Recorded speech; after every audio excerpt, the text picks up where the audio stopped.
O livro de Mirdá, capítulo 27.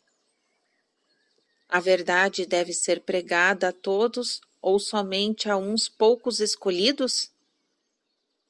Mirdá revela o segredo de seu desaparecimento na véspera do dia da videira e fala da falsa autoridade.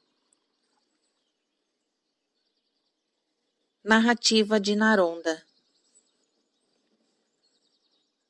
Muito tempo após a festa, quando dela só restava a memória na mente dos 7, achavam-se estes reunidos em volta do mestre no ninho da águia. O mestre estava em silêncio e os companheiros relembravam os memoráveis acontecimentos daquele dia. Alguns se maravilhavam da explosão de entusiasmo com que a multidão recebeu as palavras do mestre.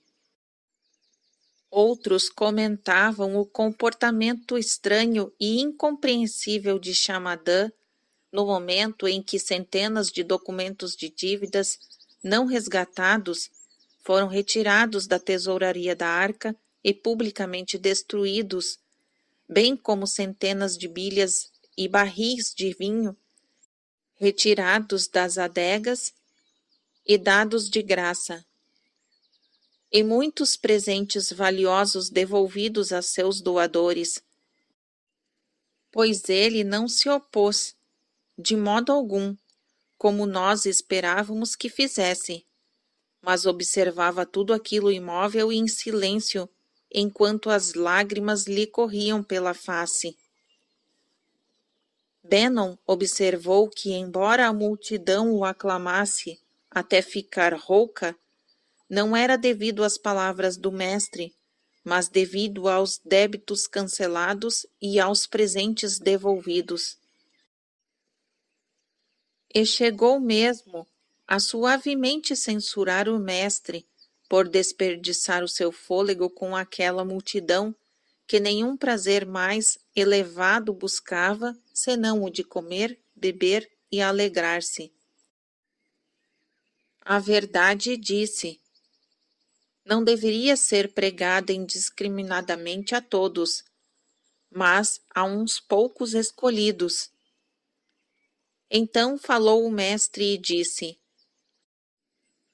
vosso fôlego solto ao vento certamente encontrará asilo em algum coração. Não procureis saber a quem pertence o coração. Cuidai apenas de que o alento seja puro. Vossa palavra procurará e encontrará certamente algum ouvido. Não pergunteis de quem é o ouvido. Cuidai somente de que a palavra seja uma mensageira legítima da liberdade. Vosso pensamento silencioso certamente moverá alguma língua a falar. Não pergunteis de quem é a língua. Verificai somente se o pensamento está cheio da amorosa compreensão. Não penseis que algum esforço possa ser desperdiçado. Algumas sementes ficam enterradas por muitos anos, mas rapidamente brotam quando estimuladas pelo alento da primeira estação favorável. A semente da verdade está em todos os homens e em todas as coisas. A vossa tarefa não é semear a verdade, mas preparar a estação favorável para que a semente possa brotar. Todas as coisas são possíveis na eternidade. Não vos iludais, portanto, da libertação de quem quer que seja, mas pregai a mensagem da liberdade a todos com a mesma fé e zelo, ao que não anseia e ao que anseia por ela, pois aquele que não anseia certamente virá a ansiar, e os que agora não têm asa, um dia estenderão as suas ao sol e voarão aos inacessíveis páramos. Micaster fala: põe nos tristes O fato de que até hoje, muito embora repetidas vezes lhe tenhamos perguntado, o mestre ainda não nos haja revelado o segredo de seu misterioso desaparecimento na véspera do dia da vide. Não seremos merecedores da sua confiança? Mirdá responde: quem quer que mereça o meu amor, certamente merece a minha confiança. É a confiança mais do que o amor, Micaster? Não vos estou dando incessantemente do meu coração? Se não vos falei desta circunstância desagradável, foi porque estava dando a Xamadã tempo para que se arrependesse. Foi ele que, com o auxílio de 2 estranhos, me levou à força para fora deste ninho da águia e me atirou no abismo negro. Infelizmente, Xamadã, jamais poderia sonhar que o abismo negro receberia Mirdá com as mãos de seda e lhe forneceria escadas mágicas para que ele voltasse ao pico. Narrativa de Naronda. Ao ouvirmos isso, todos nós levamos um choque e ficamos estarrecidos. Ninguém ousava perguntar ao mestre como havia saído incólume daquilo que a todos parecia uma perdição certa. Ficamos em silêncio por algum tempo. Rimbaud fala: por que Xamadã persegue nosso mestre enquanto o nosso mestre ama Xamadã? Mirdá responde: não é a mim que Xamadã persegue. Xamadã persegue a Xamadã. Dai aos cegos uma semelhança de autoridade, e eles arrancarão os olhos de todos os que veem, até mesmo os olhos daqueles que trabalham duramente para fazer com que eles vejam. Dai ao escravo, durante um só dia, o poder de fazer a sua vontade, e ele transformará o mundo em um mundo de escravos. Os primeiros a quem ele flagelará e algemará serão aqueles que trabalharam intensamente para libertá-lo. Toda e qualquer autoridade deste mundo é falsa. Por isso ela tine as esporas e brande a espada, e cavalga os seus corcéis com espalhafatosa pompa e cerimônias reluzentes, para que ninguém possa perceber a falsidade que há em seu coração. O seu trono cambaleante está apoiado em canhões e lanças. A sua alma repleta de vaidade está enfeitada com amuletos que inspiram medo e emblemas de necromancia, para que os olhos curiosos não descubram a sua miséria.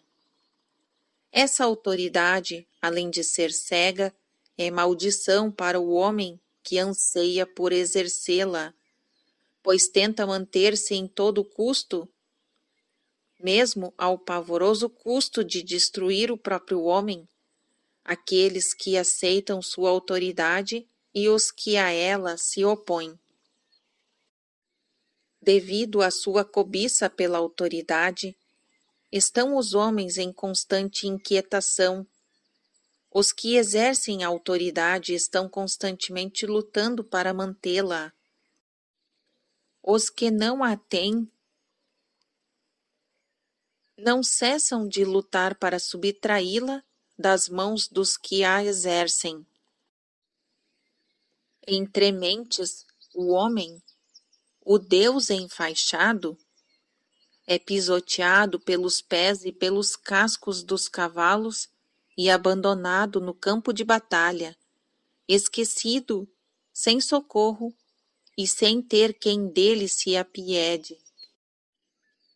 Tão renhida é a luta, e tão enlouquecidos pelo sangue são os que lutam.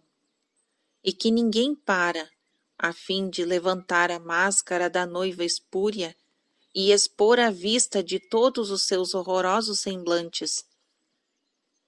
Acreditai, ó monges, que nenhuma autoridade vale um piscar de olhos, a não ser a da sagrada compreensão, que não tem preço. Para alcançá-la, nenhum sacrifício é excessivo. Uma vez conseguida, permanecerá até o fim dos tempos, e dará às vossas palavras maior poder do que aquele que possam desfrutar dos exércitos do mundo, e abençoará as vossas ações com maiores benefícios do que todas as autoridades em conjunto poderiam sonhar e trazer ao mundo. Isso porque a compreensão é o seu próprio escudo, sua poderosa arma é o amor. Não persegue nem tiraniza, mas cai como o orvalho suavemente sobre os áridos corações humanos, tanto para aqueles que rejeitam as suas bênçãos, como para aqueles que com elas se saciam, pois conscientes de sua força interna, jamais recorre à força externa, e não sendo presa do medo, não usa a intimidação como arma, com que tente impor-se a qualquer ente humano. O mundo é pobre, paupérrimo de compreensão, e por isso tenta esconder a sua pobreza com o véu da falsa autoridade. E a falsa autoridade faz aliança defensiva e ofensiva com o falso poder, pondo-se ambos a comandar o medo. E o medo os destrói a ambos. Não tem havido sempre o costume dos fracos aliarem-se para proteger a sua fraqueza?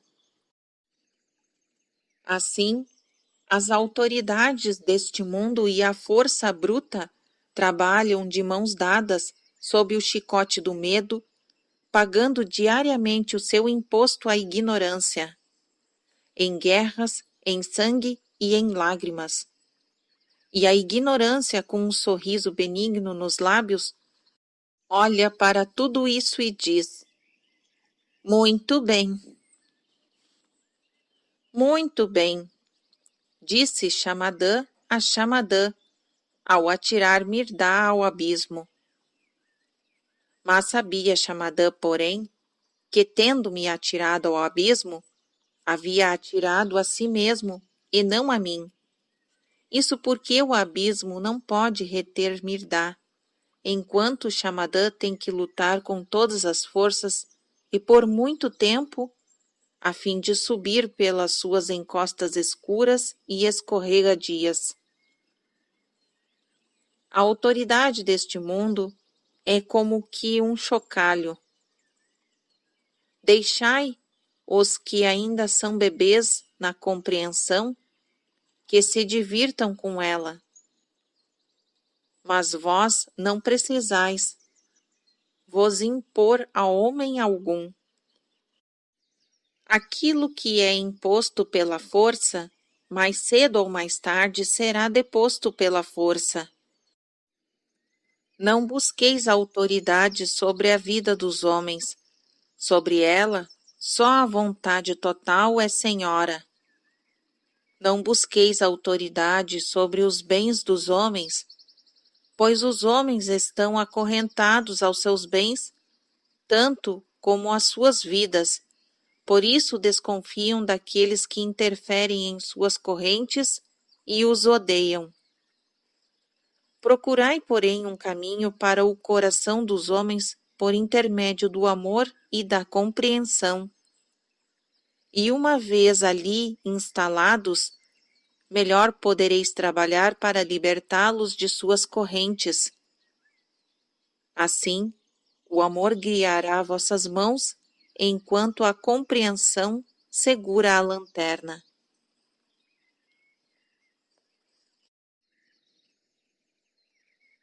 Fim do capítulo 27.